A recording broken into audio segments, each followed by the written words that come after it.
નમસ્કાર મિત્રો, હવે હું તમને એક ન્યૂઝ ચેનલના માધ્યમથી એક વાત જણાવવા માંગુ છું કે જસદણના પ્રશ્નનો કોઈનો ઉકેલ છે કે નથી?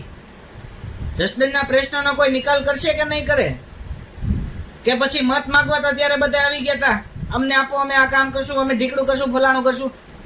હાલની તારીખમાં કાલે જસદણના એસટી ડેપોની અંદર પાણીનો ટાંકો છલકાઈ જવાથી બસ સ્ટેન્ડની અંદર પાણી રેલમ છલમ પડ્યું હતું. પેસેન્જર કેમ બેતા હતા એ તો હવે એનું મન જ જાણે છે પેસેન્જરનું.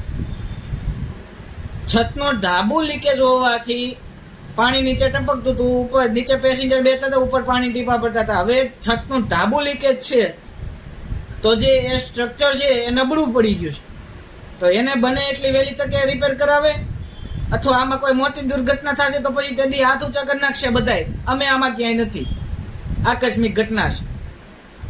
એટલે જસદણ એસટી ડેપોના જે તે અધિકારીઓ, જવાબદારી વ્યક્તિઓને હું એટલી જ સલાહ આપું છું અને એટલી વિનંતી કરું છું કે આ વહેલામાં વહેલી તકે આનું કામ થાય.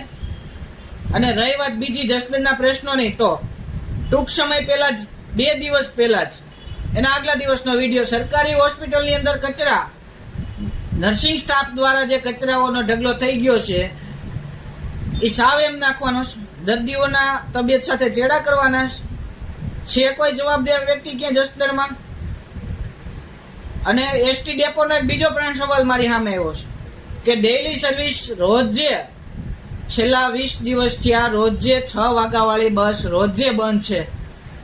પેસેન્જર અથવા બીજા જે તે વ્યક્તિઓ પૂછવા જાય છે તો પૂછપરછ બારીએથી એવો જવાબ આવે છે કે ટેકનિકલ ફોલ્ટ છે બસમાં, અથવા અમારી પાસે ડ્રાઈવર નથી, અથવા અમારી પાસે પૂરતી બસો નથી.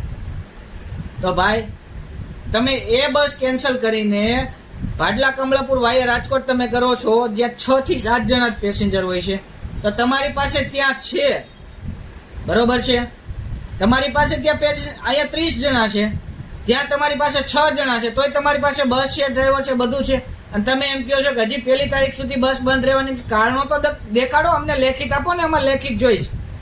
એટલે આવું પબ્લિકના ટેક્સના પૈસા તમે ખાઓ છો, પબ્લિકને હેરાન કરવાનું બંધ કરો તો વધારે સારું, નકર અમારે સામે આવવું પડે. એવું ના કરો. જય હિન્દ, જય ભારત.